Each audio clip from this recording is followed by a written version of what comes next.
Hola, muy buenas a todos y a todas, bienvenidos a otro video más, hoy con el capítulo 16 de Psicología de la Conducta de José Blecher, titulado Psicología y Filosofía. Así que empecemos. 1. Ciencia y filosofía.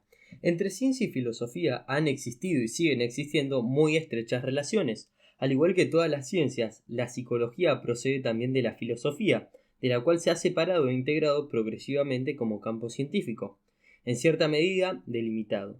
La preocupación por los temas que conciernen a la psicología ha ocupado y sigue ocupando un lugar muy relevante en la filosofía. Sin embargo, lo más importante no es en sí la posible o frecuente superposición de temas o intereses, sino el problema del método con el cual cada uno aborda los fenómenos que investiga. La difundida desconfianza del científico hacia la filosofía e inclusive su desdén por la misma se justifica históricamente en cuanto para construir y elaborar el conocimiento científico hubo necesidad de luchar y dejar de lado la especulación y la religión, para atenerse estrictamente al método científico y al rigor empírico, dejando de lado la abstracción pura, es como en realidad se fundamentó y se fundó la ciencia. Pero esta actitud ya no se justifica por varios motivos. Uno de ellos es el desarrollo de la filosofía en direcciones que de ninguna manera obstruyen la investigación científica, sino que la complementan y le dan mayor profundidad, lucidez y vigor. Un segundo motivo es que el desarrollo del mismo de la ciencia ha contribuido a que la filosofía, en alguna de sus direcciones, haya sufrido profundamente su influjo. Y una tercera razón es que en el comienzo y en el final de toda ciencia está la filosofía, con el agregado de que no solo en sus extremos sí los hay, sino que también todo el conocimiento científico asienta sobre supuestos y categorías conceptuales cuya elucidación pertenece a la filosofía, aunque cada vez más frecuentemente tiendan a discutirla los mismos científicos, y no solo el conocimiento científico, sino también todo saber ingenuo implica necesariamente la filosofía.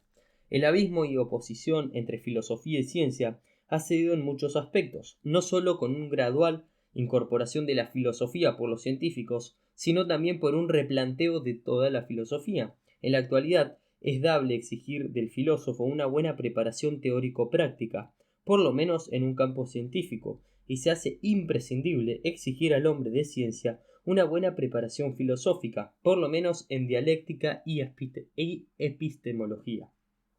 La interpretación de las distintas disciplinas, el estudio interdisciplinario, abre posibilidades fecundas para todos los campos de investigación, y especialmente cumple este anhelo de la ciencia, es decir, el estudio científico y filosófico de la ciencia misma.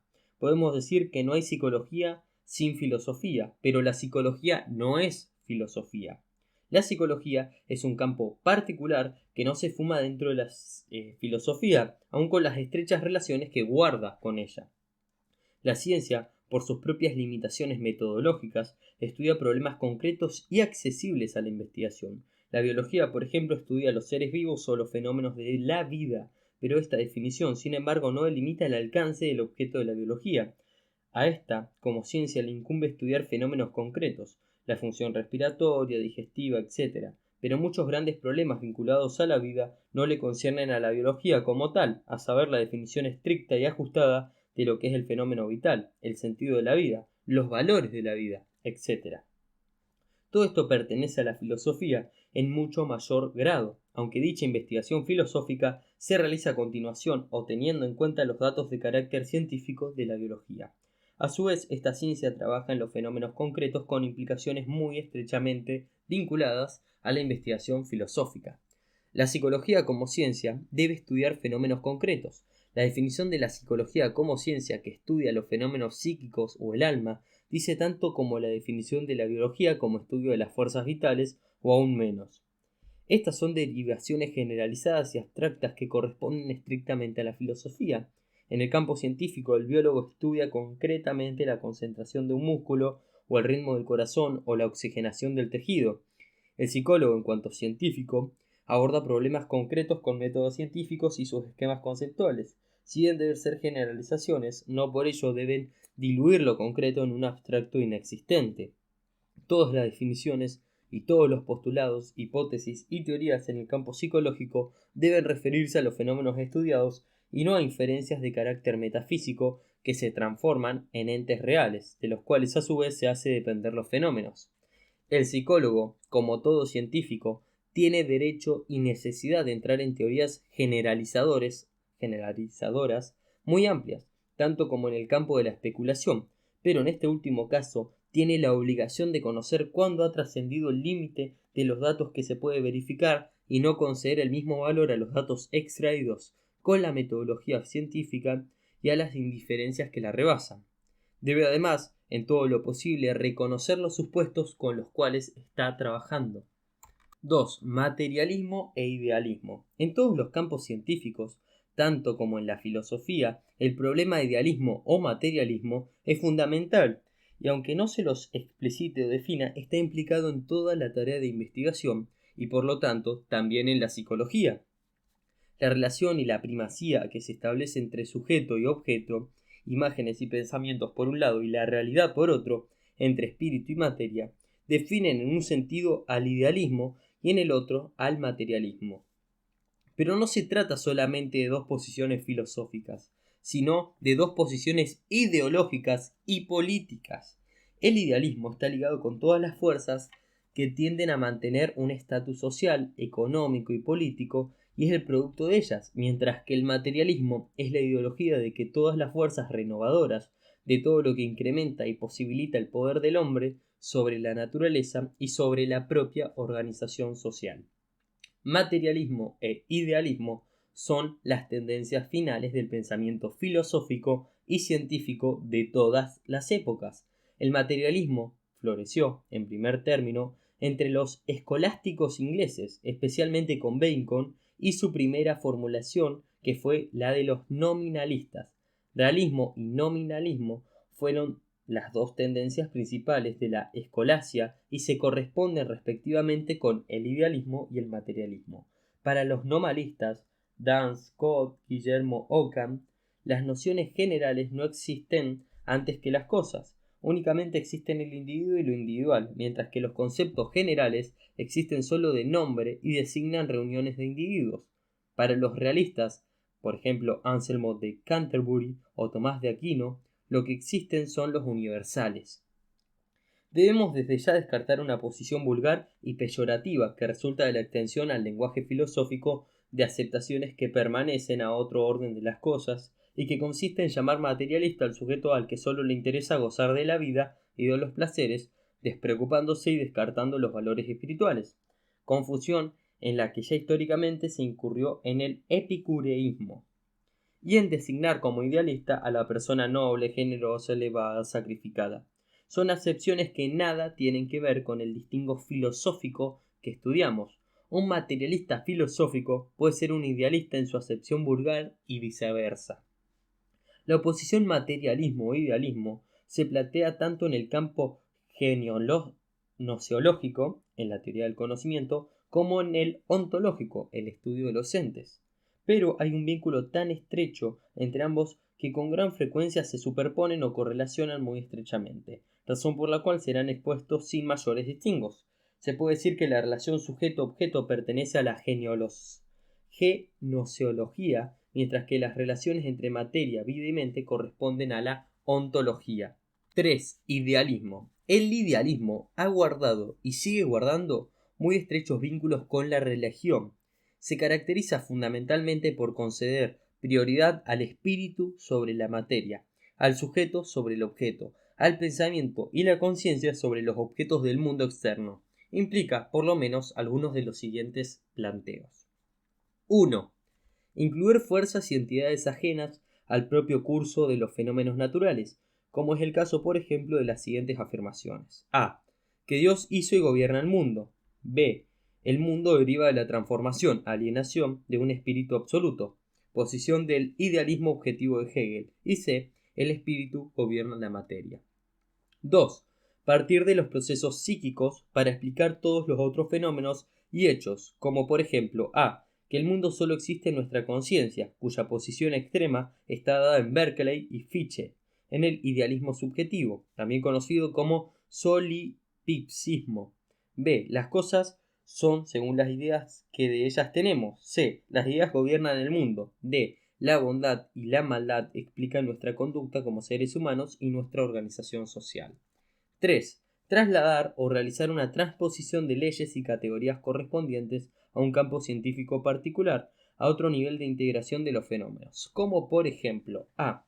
Aplicar las leyes de la fisicoquímica y sus categorías perceptuales a los fenómenos biológicos, psicológicos y sociales, o sea, fisicoquimismo, energetismo, como es el caso de explicar las relaciones sociales recurriendo a la atracción y repulsión de los electrones. B. Aplicación de las leyes del movimiento mecánico a los fenómenos del orden biológico, psicológico y social. Mecanicismo. C. Aplicar las leyes de la materia viva al fenómeno social, o sea, el organicismo. 4. Materialismo. Sustenta la prioridad o bien la existencia exclusiva de la materia. La posición materialista no se superpone estrictamente con el conocimiento que en un momento dado se tenga de la materia en el terreno científico y no se invalida como posición filosófica, cuando dicho conocimiento se modifica o profundiza. De esta manera, el materialismo es tan válido, por ejemplo, dentro de la física moderna como es la física clásica, aunque el conocimiento sobre la estructura de la materia sea distinto en una y en otra. La concepción materialista significa concebir la naturaleza tal como es, o mejor dicho, concebir el mundo y todos sus fenómenos tal como son. La definición del materialismo filosófico, tanto como de la materia, sigue siendo un problema difícil y se oscila entre acepciones muy amplias y muy estrechas. La definición de Engels, que es la que más arriba hemos tomado como base, enuncia que, abro comillas, la concepción materialista del mundo significa simplemente la concepción de la naturaleza tal como es, sin ningún elemento extraño, cierro comillas. Y para Lenin, abro comillas, la única propiedad de la materia, cuya admisión define el materialismo filosófico, es la de ser una realidad objetiva, de existir fuera de nuestra conciencia. El materialismo filosófico, más evolucionado, no solo incorpora como hecho material a la materia en su sentido usual, o como un hecho natural, sino que fenómenos que no formen parte estrictamente de la naturaleza también se incluyen como fenómenos materiales, las instituciones sociales, la estructura económica, etc.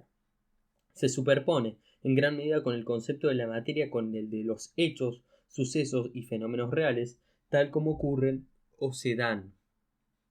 Aunque el materialismo incluye posiciones muy divergentes, en su acepción más general, incluso sustenta las siguientes afirmaciones.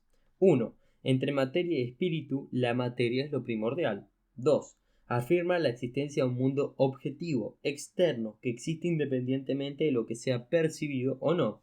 Y 3. Entre sujeto y objeto, el objeto es lo fundamental y es lo que promueve las imágenes, los pensamientos. 4. Todos los fenómenos son interdependientes y constituyen manifestaciones de distintas formas de organización de la materia. Se descarta la inclusión de lo extranatural o sobrenatural. 5. Metafísica y dialéctica. Tanto el idealismo como el materialismo puede ser metafísico o dialéctico, y ello depende de que se utilicen uno y otro de estos métodos. Por metafísica se entiende comúnmente un conjunto de afirmaciones y razonamientos estériles, apartados de la realidad, de los hechos y de la práctica. No es a esto precisamente a lo que queremos referirnos aquí, porque esto puede ser uno de los resultados del método metafísico y no debemos confundir método con resultados. Inclusive, en el curso del desarrollo del conocimiento científico y filosófico, el pensamiento, método metafísico, fue ineludible. Una de sus características es que considera las cosas y los fenómenos como aislados, interdependientes, constituidos en unidades en sí mismos, perdiéndose la captación de las relaciones y acciones recíprocas. Este aislamiento se relaciona muy estrechamente con la concepción de los objetos como inmóviles, fijos. El movimiento y el cambio solo se admiten como traslación en el espacio. Aislamiento e inmovilidad guardan estrecha relación con el principio de identidad, en el que cada cosa es lo que es y no puede ser ni devenir lo contrario ni otra cosa. De esta manera, la división y separación entre objetos y categorías opuestas es totalmente infranqueable y excluyente. El instrumento metafísico por excelencia es la lógica formal. El método dialéctico significó primitivamente el arte o la ciencia de la discusión, pero su desarrollo actual no tiene ya ninguna posición o ninguna relación con sus características originales. Florece con Hegel y posteriormente con Marx y Engels, quienes la retoman para reelaborarla sobre una concepción materialista. Independientemente del pensamiento marxista, la dialéctica es en la actualidad aplicada y desarrollada por distintos autores, entre los que se encuentra, entre otros, un promotor Gonstels con la revista llamada Dialéctica. En oposición al método metafísico, la dialéctica considera todos los fenómenos en estrecha relación e interacción y por lo tanto estudia en primer lugar el proceso en el cual el movimiento no es una simple traslación en el espacio, sino un cambio interno, una transformación.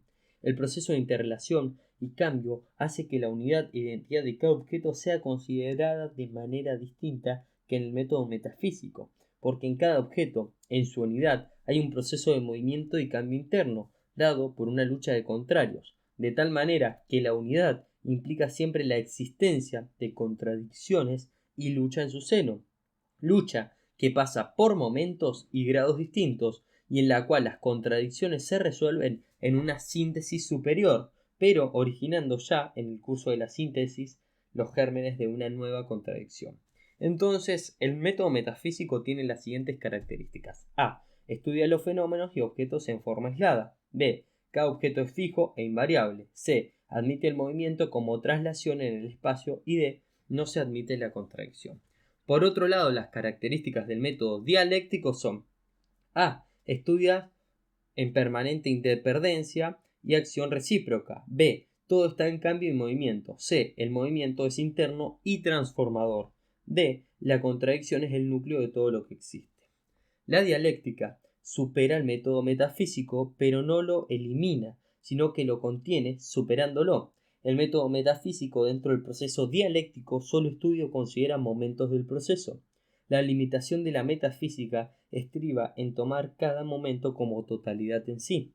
Si relacionamos ahora la concepción materialista e idealista con los métodos metafísico y dialéctico, tendremos la existencia de un materialismo metafísico mecanicista y un materialismo dialéctico, y un idealismo metafísico y un idealismo dialéctico. 6. Materialismo mecanicista o metafísico y materialismo dialéctico. En cuanto a los fundamentos generales del materialismo, distintas corrientes se atienen a él, y esto debe ser subrayado en cuanto con gran frecuencia al hablar de materialismo se hace referencia a las características del materialismo mecanicista, ignorando otras posiciones.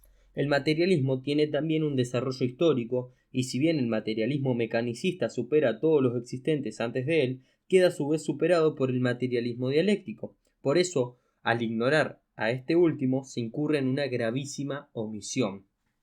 El materialismo mecanicista aplica a los fenómenos vitales y espirituales las leyes y modelos del mundo mecánico, o mejor dicho, los reduce a fenómenos mecánicos, físicos y químicos. Otra de sus características o limitaciones fundamentales estriba en que el ser humano está tomado como ser natural, sin tomar en consideración su condición de ser social. Por eso el materialismo mecanicista desemboca, en cuanto a su consideración del fenómeno psicológico y social, necesariamente en el idealismo. La corriente denominada naturalismo es equivalente al materialismo mecanicista. El materialismo dialéctico abarca en forma unitaria la totalidad de los fenómenos mediante leyes generales que se aplican en forma específica en cada nivel de integración. Sostiene la unidad de todo lo existente en una permanente interdependencia, de tal manera que no hay hechos aislados y la influencia que se da entre ellos es una permanente acción recíproca. El movimiento es la manera de existir de la materia, pero, además, este movimiento no es mecánico, mera traslación en el espacio, sino un movimiento en la estructura misma de lo existente, de tal manera que todo cambia y se transforma, nada es estático y el movimiento resulta creador, da lugar a la aparición de nuevos fenómenos y nuevos niveles de integración. Este movimiento es el movimiento dialéctico, que existe como permanente lucha de contrarios dentro de la unidad. La conciencia y el pensamiento no se explican por una agrupación de moléculas o reflejos, sino que queda ubicado el individuo como ser social, resulta ser de una naturaleza distinta, una naturaleza humana. El materialismo dialéctico integra a la historia de la naturaleza con la historia social, o dicho de otra forma, integra naturaleza y cultura. Se denomina materialismo histórico a la aplicación del materialismo dialéctico a los fenómenos históricos sociales o a la historia de las sociedades humanas. Los hombres estructuran la sociedad en determinadas condiciones económicas y políticas, y la estructura social requiere cierta autonomía, respondiendo a leyes propias y estructurando a su vez las relaciones entre los seres humanos y a los seres humanos mismos. Una infraestructura socioeconómica dada por las relaciones reales entre las fuerzas de producción y las condiciones de producción es la base sobre la que se construye la superestructura, integrada por las instituciones políticas y jurídicas, las artes y las letras, cuanto también por las normas e ideologías y las características psicológicas de los seres humanos. A distintas infraestructuras corresponden diferentes superestructuras. A estas últimas, a su vez, actúan por acción recíproca sobre la infraestructura, y este momento es el que toma una de las formas del idealismo para sostener, por ejemplo, que las ideas de los hombres son las que determinan la organización social. Por otra parte, al evitar este momento idealista, algunos expositores del materialismo histórico caen en el mecanicismo, reduciéndose a un economismo grosero en que se toman solamente las condiciones económicas como determinantes únicas y directas de toda la superestructura. El materialismo mecanicista, en el orden de los fenómenos sociales y psicológicos, desemboca siempre en el idealismo, ya que por su insuficiencia conceptual desconoce el papel de los factores específicamente sociales en la determinación de las estructuras psicológicas. El materialismo dialéctico es un instrumento, un método, tanto como una concepción total del universo elaborada con ese método. La dialéctica es el movimiento real que cumplen todos los fenómenos y es el método con el cual reflejamos dicho movimiento real. Pero la dialéctica, como método, solo puede ser utilizada por el pensamiento dialéctico, que tolera y admite las contradicciones para resolverlas, que no las niega ni las suprime, sino que las sufre y las integra. 7. Monismo, dualismo. En nuestro conocimiento de los fenómenos, tomamos conciencia de que existen objetos físicos inanimados, que por otra parte hay seres vivos, y en tercer lugar que algunos de esos seres vivos presentan manifestaciones mentales o espirituales. Se puede pues adscribir los fenómenos a tres tipos o modalidades de existentes: materia, vida y espíritu o mente.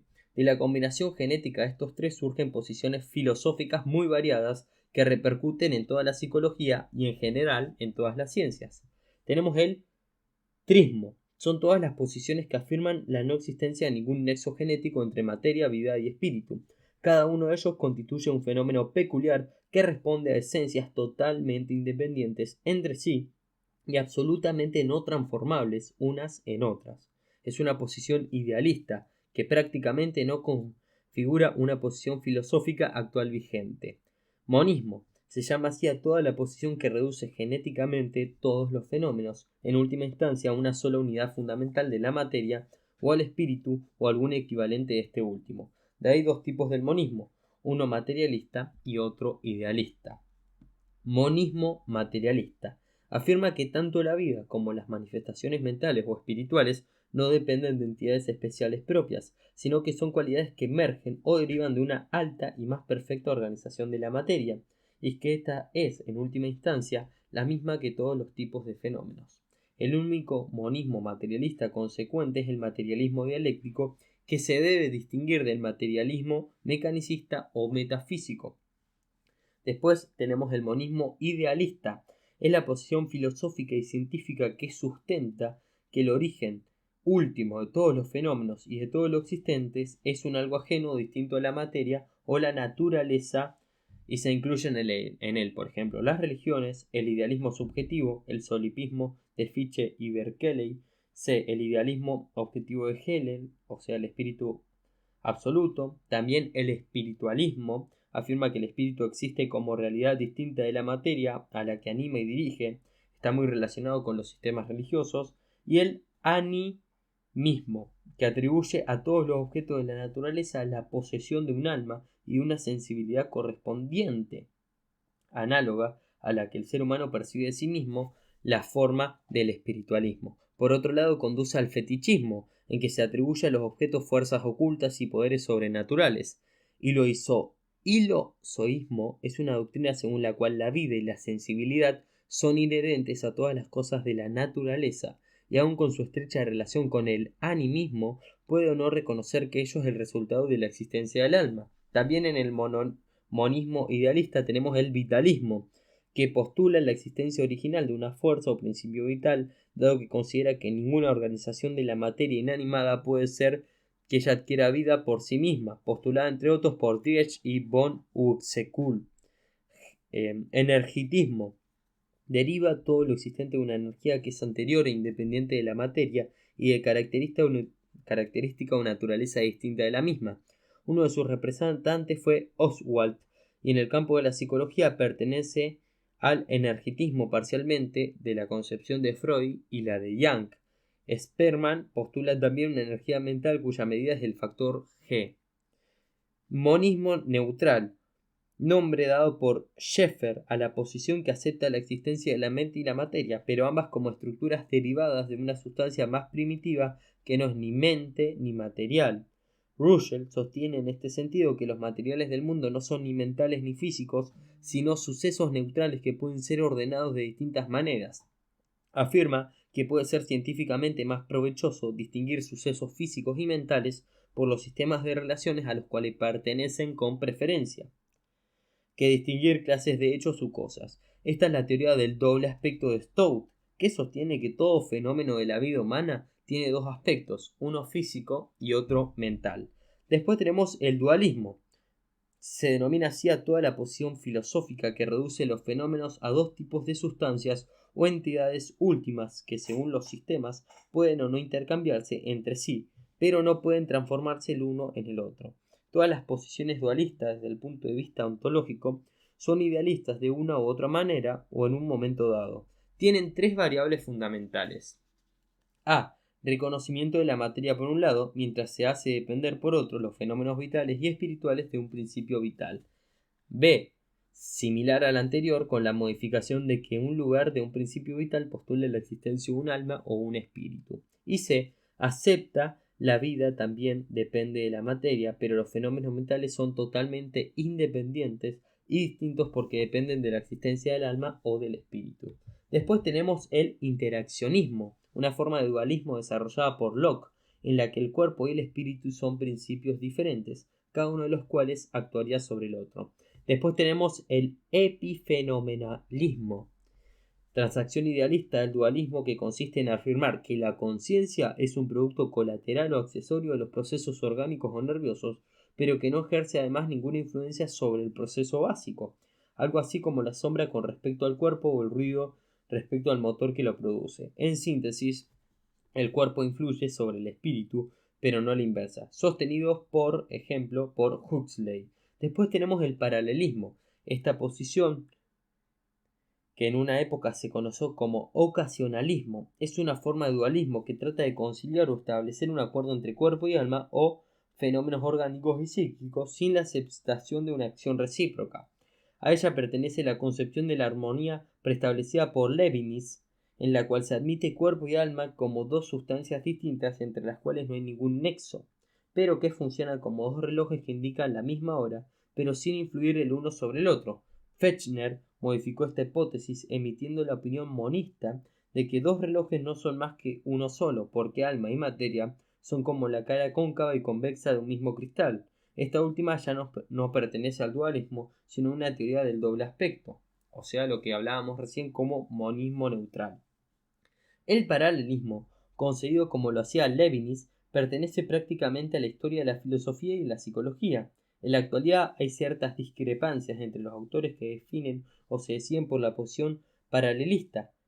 Larger, des Bancels, da como característico el postular que todo hecho de conciencia posee una concominante cerebral, posición que coincide con la de Murray, quien se define como paralelista y dice que a cada término psicológico corresponde una variable física hipotética.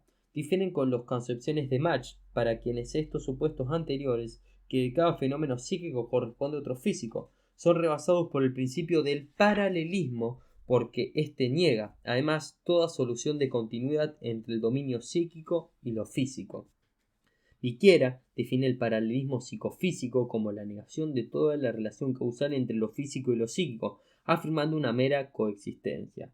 Creemos que esta última es la que mejor caracteriza lo fundamental del paralelismo.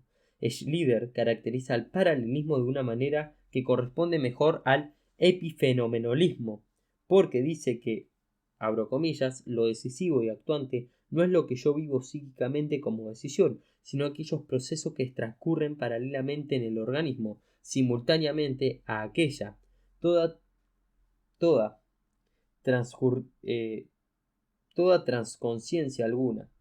Cierro comillas. Admite dos alternativas en el paralelismo. Una, la que de todo suceder físico-químico se acompaña de conciencia, y otra, la de que solo procesos físico-químicos de determinada complejidad van acompañados de conciencia.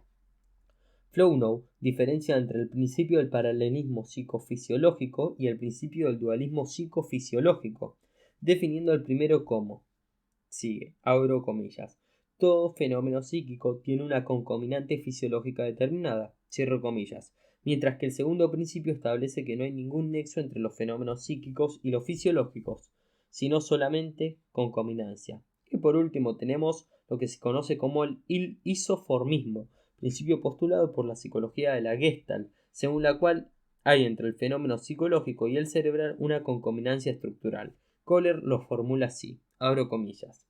Cualquier conciencia actual está, en cada caso, no solamente acoplada ciegamente a su proceso psicofísico correspondiente, sino que es semejante a él en propiedades estructurales esenciales. Cierro comillas. Corresponde a una forma del paralelismo.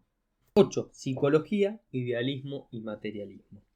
La psicología estudia seres humanos, es decir, el sujeto de la relación genesiológica, mientras el materialismo afirma la prioridad del objeto sobre el sujeto. De estos hechos, en última instancia, se ha difundido una actitud de desconfianza hacia la psicología, cuando no una directa acusación de idealismo, y por supuesto, el psicólogo resulta de hecho un idealista o un subjetivista por el mero hecho de ser psicólogo, y hay una manera de razonar que no tiene nada que ver con el materialismo dialéctico, sino solamente con un materialismo ingenuo. La psicología no es idealista por estudiar al ser humano, sino que el idealismo o el materialismo de la psicología depende de cómo se estudian los seres humanos y de qué es lo que se hace con ese estudio. Una afirmación básica del materialismo dialéctico es que, abro comillas, el nacimiento de las representaciones, las ideas, la conciencia se halla íntimamente enlazado desde sus comienzos con la actividad y las relaciones materiales de los hombres, con su vida real. Lo que los individuos se representan, lo que piensan, lo que ponen de manifiesto en el trato espiritual con sus semejantes es el resultado directo de la vida material. Y lo dicho de los productos espirituales de los individuos aplíquese a sí mismo a los de un pueblo entero, en los diversos órdenes de la lengua, las políticas, las legislaciones, la moral, la religión, la metafísica, etc. La conciencia no puede ser otra cosa que conciencia del ser. Toda idea, aunque sea falsa, tiene sus raíces en la realidad. Aún las fantasmagorías que se fingen en su cerebro se asientan necesariamente sobre su vida material. Cierro comillas, esto lo dijo Marx y Engels. De estas postulaciones correctas se saca a veces las conclusiones de que, siendo la estructura económica de la sociedad la base material de las ideas, estudiar lo primero es materialismo y estudiar lo segundo es idealismo. De esta manera, en nombre del materialismo dialéctico, se incurre en el idealismo y la metafísica al exigirse una elección excluyente en la investigación en la que se haya que por optar por las relaciones materiales entre los hombres o por la conciencia y las ideas. El materialismo no solo reconoce como hecho material los objetos visibles que pueden ser tocados y medidos. El materialismo dialéctico incluye como fenómenos materiales a todo lo que realmente existe en sus necesarias relaciones recíprocas. La exclusión de los fenómenos psicológicos y de la psicología como idealistas, de tanto como la proscripción o anulación de toda la filosofía por el solo hecho de que se utilice la reflexión. Si admitimos la existencia de la conciencia y las ideas como fenómenos reales, no tiene por qué omitirse su estudio. Lo propio del idealismo es alguna de las siguientes posiciones: a.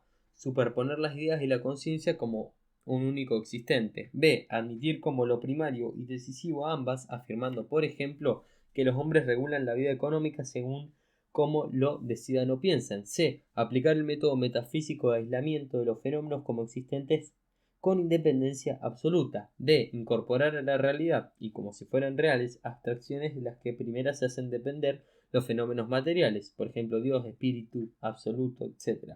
E. Utilizar la dialéctica en las posiciones B y A. El materialismo dialéctico aplicado a la psicología admite los fenómenos psicológicos como reales, pero dependiendo genéticamente de otros fenómenos materiales y básicamente de la estructura económica de la sociedad. Tampoco tiene por qué seguir moviéndose en el planteo tradicional de que la psicología de la conciencia, sino que centra el estudio en el ser humano y en su vida concreta, una de cuyas características es la de poseer conciencia.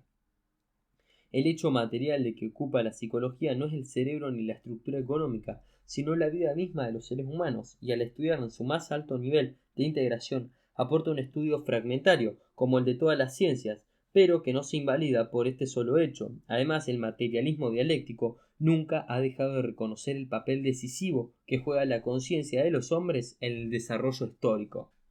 Queda siempre, para el materialismo histórico, el temor o la sospecha de que la psicología aleje de la necesidad de reforma real de las condiciones económicas o que conduzca a un movimiento social de adaptación conformista. Pero estos no son argumentos para eliminar el sujeto del proceso histórico y la necesidad de estudiarlo.